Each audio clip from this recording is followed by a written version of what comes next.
Bonjour, je suis Dr Moubrahim, assistante en chirurgie générale. Je vais vous présenter le module d'anatomie et physiologie pour les hygiénistes première année, l'Institut national de paramédical Batna. Le premier cours, cher apprenant, c'est la cellule. Donc, la cellule, c'est quoi la cellule? Donc, mes chers apprenants, pour comprendre c'est quoi la cellule, c'est quoi ses fonctions, il faut suivre mon cours.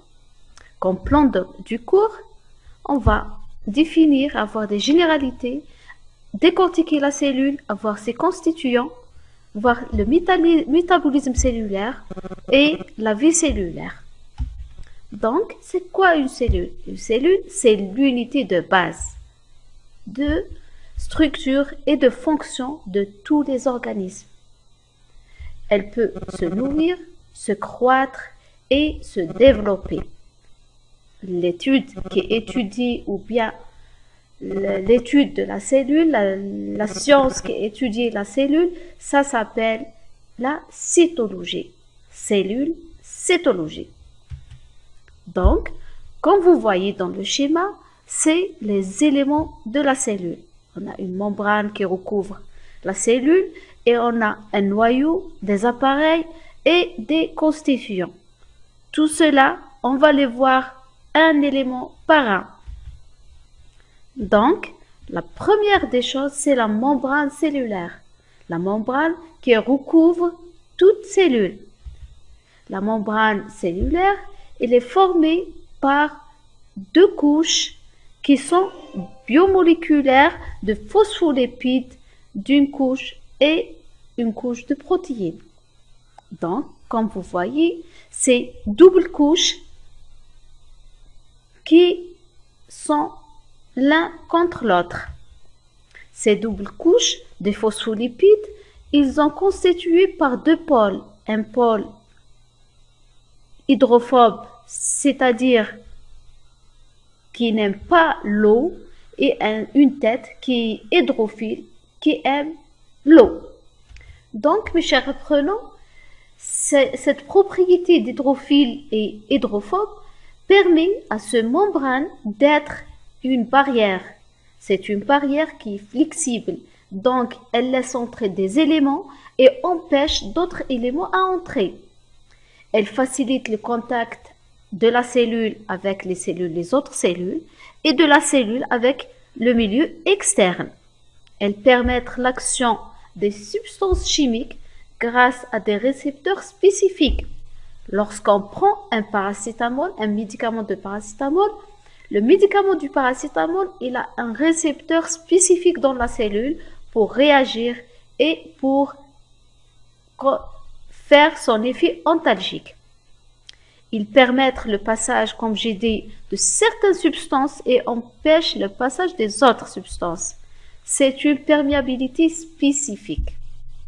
Donc, cette perméabilité spécifique, comment elle fonctionne? Il y a des mécanismes de transport passifs et des mécanismes de transport actifs. Les mécanismes de transport passif, c'est-à-dire c'est une diffusion simple qui suit le milieu le plus concentré vers le moins concentré, comme on voit dans le schéma. C'est une diffusion simple. Une diffusion passive de l'eau qui suit l'osmolarité, mais le processus actif, ça nécessite un transport, c'est-à-dire c'est l'utilisation de l'énergie. Le transport actif, il peut se faire dans les deux sens, en intra ou extracellulaire, alors que la diffusion passive, elle se fait selon le gradient de pression. Donc, après la membrane cellulaire, on va voir les contenants intracellulaires. Le premier élément, c'est le cytoplasme. C'est un liquide qui est épais, qui est semi-transparent et il contient des tubules et des filaments. Il est constitué de 75 à 90% d'eau. Donc, on a vu la membrane puis le cytoplasme et on va voir le noyau. Le noyau, c'est un organite, un petit organite qui est sphérique ou ovale. Il a la forme d'un cercle ou la forme ovale. Il est séparé du cytoplasme par une membrane nucléaire. Cette membrane nucléaire a une particularité, elle a des pores. Ces pores nucléaires qui lui facilitent le contact avec le milieu externe. Donc, le noyau est composé d'un nucléoplasme, c'est un liquide gélatineux, un nucléole, c'est-à-dire c'est le noyau du noyau. Il est composé de l'ARN et la chromatine qui est composée de l'ADN. Les fonctions du noyau, c'est elle dirige les activités cellulaires, elle assure la division cellulaire et transmettre le matériel génétique. C'est le responsable du code génétique. Donc, on a vu la membrane, le cytoplasme, le noyau et actuellement le ribosome. Les ribosomes, ce sont des granules composés d'ARN, c'est-à-dire ils sont libres dans le cytoplasme. Soit ils sont fixés sur le réticulum endoplasmique pour donner le réticulum endoplasmique granuleux. C'est quoi le rôle de ces ribosomes? Les ribosomes, le rôle essentiel, c'est la formation des protéines. Et comment ça? Ils vont accepter l'ARN qui venait du noyau et vont synthétiser les protéines en déchiffrant l'ARN codon par codon. Puis, on a le réticulum endoplasmique. C'est quoi le réticulum endoplasmique? C'est des sacs aplatis. Ils vont former un réseau tubulaire. C'est quoi le rôle de ces réticulum endoplasmique? C'est la synthèse et le stockage des protéines et des lipides. Le réticulum endoplasmique granuleux, son rôle, c'est la synthèse et la distribution des protéines. On a dit que le réticulum endoplasmique granuleux grâce à la liaison avec les ribosomes. Les ribosomes, son rôle, c'est la synthèse des protéines. Donc, cet ensemble de réticulum endoplasmique granuleux va assurer la synthèse et le stockage des protéines, alors que le réticulum endoplasmique lisse, son rôle, c'est la synthèse et le stockage des lipides et le stockage du calcium. Puis, on a l'appareil de Golgi. C'est quoi cet appareil de Golgi? L'appareil de Golgi, c'est une membrane aplatie et qui est sous forme de citernes. Ces citernes sont aplatées et situées l'une contre l'autre. Et elles présentent, l'appareil de Golgi, des renflements à l'extrémité. Ces renflements vont se détacher et s'individualisent en vacuoles. C'est quoi le rôle de l'appareil de Golgi? L'appareil de Golgi, elle capte les protéines libérées par les ribosomes libres. Puis, elle va le libérer grâce à ces vacuoles dans le milieu extracellulaire, comme vous voyez dans le schéma. Il capte les vacuoles, puis il libère dans le milieu extracellulaire. Les mitochondries. Les mitochondries sont des structures allongées, comme vous voyez ici, composées de double membrane, une membrane externe et une membrane interne, qui est composée par des crêtes. Le rôle essentiel des mitochondries, c'est la production de l'énergie à partir du glucose C et elles stockent l'ATP. Après les mitochondries, on va voir les lysosomes. Les lysosomes, comme vous voyez, c'est une organite arrondie entourée d'une membrane. Ce sont des vésicules qui contiennent des enzymes. Pourquoi les enzymes ne sont pas libres? Puisque les enzymes, ils ont une action de lyse. C'est-à-dire, il faut les protéger par une membrane. Donc, ces enzymes sont protégées par une membrane puisqu'il détruit les bactéries, de nombreuses structures par ces enzymes. Puis, on a les centrioles. Les centrioles, comme vous voyez dans les schémas, ce sont des tubules. Ces tubules sont essentiels pour la division cellulaire. Donc, il existe deux centrioles qui sont proches du noyau, puisque le noyau qui est responsable et qui contient le matériel génétique. Donc, ces centrioles qui sont perpendiculaires l'un à l'autre et à proximité du noyau et qui vont diriger la division cellulaire par la suite. Puis, on a les vacuoles. Les vacuoles, ce sont des sacs libres qui contiennent les réserves de la cellule et qui vont être évacuées par la suite dans le milieu externe. Donc, l'inclusion, c'est quoi l'inclusion? L'inclusion, chaque cellule a une empreinte, un caractère. Ce caractère se manifeste par ses inclusions, c'est-à-dire c'est des substances qui vont être trouvées dans ces cellules.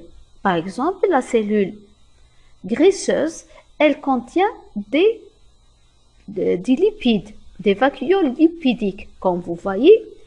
Pour la peau, on a des cellules qui contiennent un pigment qui est la mélanine. Donc, l'inclusion, c'est l'empreinte de la cellule ou bien de la fonction de la cellule.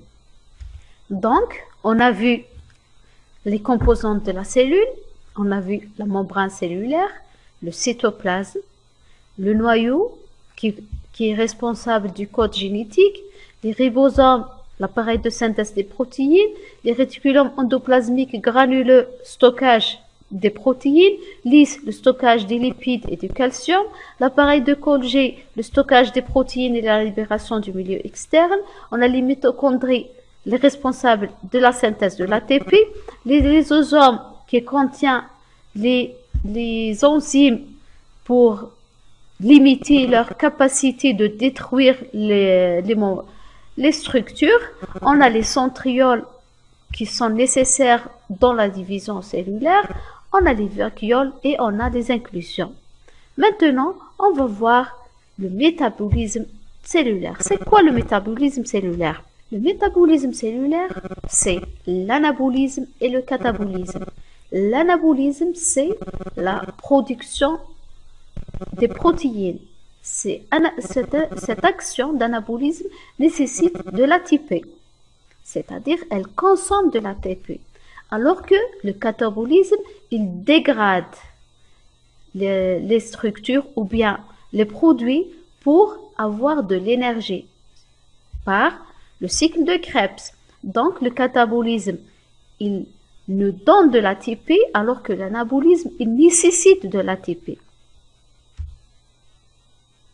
Vous voyez ici le tableau et puis on va voir les constituants chimiques de la cellule. Donc, ces constituants, 65% c'est l'eau, 40% il est en intracellulaire et 20% c'est en extracellulaire.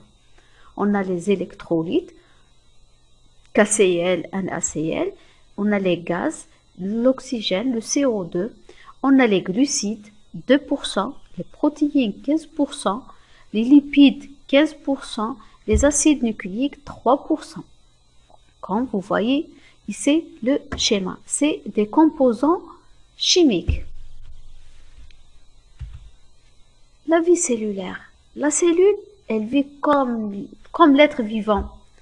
Elle a la possibilité de se reproduire. Donc, au niveau de l'individu, pour créer un autre individu comparable, au niveau de l'espèce, se maintenir la génération en génération, mais aussi évoluer. La base de cette reproduction, c'est la division cellulaire. On a les mitoses et on a les méioses. Donc, pour connaître la division cellulaire, il faut connaître une notion très importante, que les cellules de l'organisme, ce sont des cellules dites somatiques.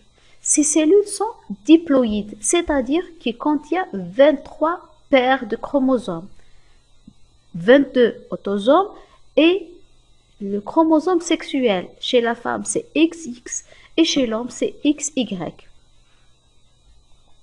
Et on a les cellules haploïdes, ces cellules haploïdes qui contiennent 23 chromosomes et non pas paires. Ces haploïdes, ce sont des cellules germinales, sexuelles ou bien des gamètes qui se trouvent juste dans les appareils génitaux, non pas dans le reste de l'organisme. Donc, la cellule, elle peut se reproduire et elle a la fonction de nutrition, c'est-à-dire elle mange la cellule. C'est l'apport de nutriments nécessaires pour le bon fonctionnement de chaque cellule. Donc, chers apprenants, je pense que j'étais claire dans ce cours et comme conclusion, tous les êtres vivants sont constitués d'éléments microscopiques appelés la cellule. Cette cellule est un être unicellulaire qui présente une seule cellule. Ça s'appelle protozoaire, comme les amibes et comme les bactéries. Être pluricellulaire, c'est les métazoaires, comme l'homme. C'est la plus petite portion de matière vivante qui puisse vivre de manière complète et à l'état isolé et notamment se reproduire. Merci de votre attention.